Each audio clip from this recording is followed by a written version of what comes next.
Rangka Munas Apkasi ke-6 di Manado kali ini saya dan Saragi akan mewawancarai Bupati Mentawai terkait perkembangan Munas Apkasi di Manado dan juga target-target ke depan. Selamat siang Bapak, apa kabarnya? Selamat siang, kabar baik.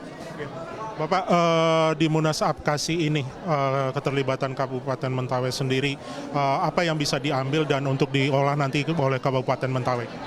Ya, pada kesempatan ini di Munas Apkasi kali ini Mentawai akan mengajukan beberapa masukan-masukan kepada Apkasi bahwa yang pertama kita akan mengajukan terkait dengan judicial review Undang-Undang Kehutanan, Undang-Undang Kelautan, dan juga pendidikan karena persoalan ini adalah persoalan mendasar dan vital bagi pemerintah Kabupaten Kepulauan Mentawai untuk dapat dikembangkan dan pengelolaannya itu kembali ke daerah. Karena selama ini kita terbentur pada persoalan-persoalan di lapangan ketika pengurusan masalah perizinan kehutanan, pengambilan pemanfaatan hutan itu tidak melibatkan pemerintah daerah sama sekali. Ini menjadi musibah bagi pemerintah daerah. Bukan hanya Mentawai tetapi juga kabupaten kota yang lain. Nah, ini akan kita coba ajukan di dalam Munas kali ini supaya dapat dipertimbangkan oleh asosiasi. Oke. Kemarin sempat beredar bahwa Bapak menindak beberapa pelaku industri yang dipanggil pelaku industri di perairan Mentawai. Nah, ini seperti apa sih Pak? Apakah ke depan akan ada penindakan lebih tegas atau perizinan yang perlu dirubah? Iya, ini kan kerjasama pemerintah daerah Kabupaten Kepulauan Mentawai dengan Provinsi Sumatera Barat. Nah, ini yang sedang kami konsultasikan, diskusikan dengan Bapak Gubernur bagaimana penertiban para pelaku wisata di sektor surfing supaya masalah mereka masuk ke Mentawai dan bagaimana pengelolaan di lapangan itu terjadi sinergitas antara Pemkab Mentawai dengan Provinsi Sumatera Barat. Nah, ini yang menjadi persoalan juga karena apa? Kurangnya kontrol, sulitnya mengontrol para pelaku wisata ketika kapal-kapal mereka masuk tanpa izin dan yang terutama adalah dengan kedatangan mereka yang tanpa izin ini mengakibatkan kebocoran pada penerimaan sektor surf tax atau retribusi surfing di Mentawai. Nah, ini menjadi persoalan kita. Kira-kira Pak, potensi yang bisa didapatkan dari surfing sendiri atau dari wisata itu sendiri, berapa yang bisa diterima? Kalau kita hitungan kasar, di Mentawai itu dalam 1 tahun itu rata-rata kedatangan para turis yang surfing itu bisa mencapai 30.000 orang dalam sekali kedatangan. Nah, di dalam sekali kedatangan itu kita menerapkan surf tax itu sekitar 2 juta per orang. Jadi kalau kita kali-kalikan, jika ada 30.000 aja pesurfing datang ke Mentawai kali 2 juta sudah dapat sekitar 60 miliar, lebih kurang itu. Bahkan bisa lebih. Makanya ini yang coba kita maksimalkan, penerimaan pendapatan asli daerah dari sektor pariwisata atau surfing ini bisa maksimal. Target kita 2027, PAD kita bisa mencapai 200 miliar di Mentawai.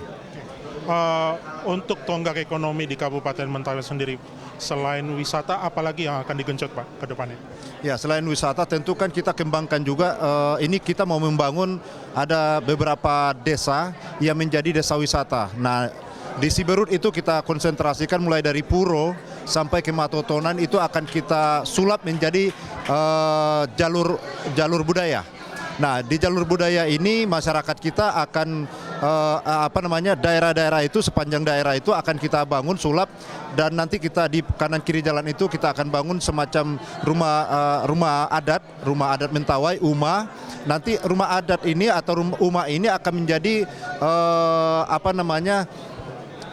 tempat para pegiat budaya menjadi sanggar, menjadi tempat para pegiat budaya untuk tari Sikerei, tari Mentawai yang ditarikan oleh Sikerei, lalu kemudian tato Mentawai dan beberapa kegiatan-kegiatan lainnya. Nah, ini akan kita jadikan sebagai salah satu penyumbang PAD bagi Mentawai. Nah, kita akan membuat trackingnya mulai dari Puro sampai ke Matotonan. Nah, ini akan kita akomodir dulu di dalam perda pariwisata kita supaya nanti ketika kita bergerak semua sudah diatur dipayungi oleh peraturan daerah. Seperti itu. Oke Pak, khusus untuk di perairan Mentawai ini kan pasti punya sumber daya yang cukup bisa potensial. Nah, kedepannya bagaimana Pak dari kebijakan Bapak?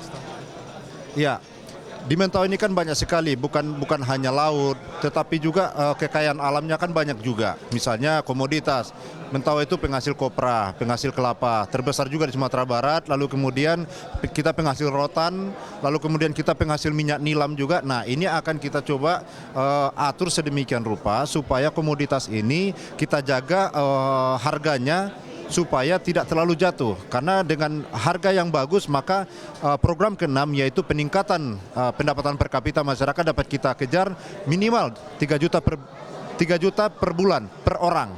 Nah, ini akan kita kejar dengan cara menjaga harga kita supaya bisa lebih stabil dan semua kekayaan alam ini bisa kita maksimalkan dalam 5 tahun ke depan. Baik Pak, terakhir Pak, di tengah ketidakpastian, lalu juga global yang sedang bergejolak, nanti ke depannya produk-produk apa yang harus digenjot untuk mungkin hilirisasinya, apalagi Presiden Prabowo menegaskan hilirisasi di bidang-bidang komoditas lainnya. Ya, ini saya sudah bertemu dengan beberapa pengusaha, terutama untuk menghilirisasi produk kelapa. Jadi beberapa sudah sudah mengiyakan, dan minggu ini dan minggu depan mereka akan turun ke Mentawai mengecek potensi daripada kelapa kita apakah memungkinkan untuk dibangun pabrik. Jadi kalau memang memungkinkan untuk dibangun pabrik, mereka akan bangun pabrik. Berarti nanti dari satu butir kelapa itu akan terdapat 4 varian produk kelapa, yaitu yang pertama kopra, daging kelapa menjadi kopra, lalu kemudian air kelapa menjadi minuman kemasan, bahkan juga bisa menjadi diturunkan diolah menjadi nata de coco, lalu kemudian arangnya juga sekarang lagi marak di Mentawai, pengolahan arang kelapa, lalu kemudian sabut kelapa juga bisa kita olah menjadi coco fiber. Nah, 4 inilah yang mau kita maksimalkan terlebih dahulu. Itu untuk kelapa. Lalu kemudian minyak nilam juga kita akan coba atur sedemikian rupa supaya produksi minyak nilam di Mentawai bisa kita olah di Mentawai, sehingga misalnya ada pemurnian di Mentawai, dan beberapa sudah menyatakan minat juga untuk hal itu. Lalu kemudian hilirisasi dari rotan juga sudah mulai banyak yang melirik di Mentawai. Lalu hasil lautnya seperti teripang juga sangat potensial, dan juga lobster, terutama ada baby lobster. Kita tidak mau baby lobster kita diekspor, tetapi yang kita mau ekspor adalah lobster yang sudah siap panen, tetapi dikelola, dibudidayakannya di Mentawai seperti itu. Ada potensi investor yang akan terdekat akan datang Pak, dan kira-kira berapa nilainya kalau boleh di-spill Pak? Ya, untuk sekarang ini karena belum matang ya kesiapan mereka. Beberapa kalau untuk mereka datang ini terutama untuk produk air minum kelapa. Nah, ini kemungkinan besar investasi yang akan dibawa mungkin sekitar 20 miliar, terutama untuk pembangunan pabrik. Untuk ada di Mentawai langsung. Jadi yang lain masih waiting list karena mereka mau melihat dulu kondisi di Mentawai apakah memungkinkan. Makanya sekarang ini saya mengejar supaya ketersediaan energi listrik bisa stabil, supaya tidak hidup mati seperti sekarang ini, supaya nanti para investor ini bisa terjamin kepercayaan mereka kepada Mentawai untuk menginvestasikan dana mereka di Mentawai. Oke Pak, mungkin ada ini Pak, pesan untuk para investor untuk supaya berani untuk masuk ke Pulau Mentawai Pak. Ya, untuk Mentawai sangat potensial sekali, terutama dari sektor kelautan. Kalau untuk sektor kelautan mereka bisa datang untuk menginvestasikan uangnya di sektor bisa membangun cold storage dan juga pabrik es. Ini yang sangat potensial sekali dan sangat welcome sekali kami untuk mereka datang. Lalu kemudian sektor pariwisata, pembangunan infrastruktur seperti hotel-hotel dan juga mall. Silakan datang ke Mentawai, karena Mentawai sekarang sangat menjanjikan karena banyaknya turis yang ada di Mentawai yang surfing. Kalau dikali-kalikan, kalau misalnya mereka membuka investasi di Mentawai, mereka tidak akan rugi karena supply komoditas alam di Mentawai sangat cukup, lebih dari cukup, dan tentu Mentawai menjadi salah satu alternatif wisata unggulan di Sumatera Barat, karena akses dari Jakarta ke Mentawai tidak terlalu jauh dan tidak melelahkan. Bahkan kalau boleh dikatakan untuk mengakses ke Mentawai sangat dekat sekali, bisa melakukan rapat-rapat penting swasta dan pemerintah, dan kami akan siap untuk membangun infrastrukturnya. Baik, terima kasih Pak. Demikian wawancara bersama Bupati Mentawai, CNBC Indonesia, Beyond Business.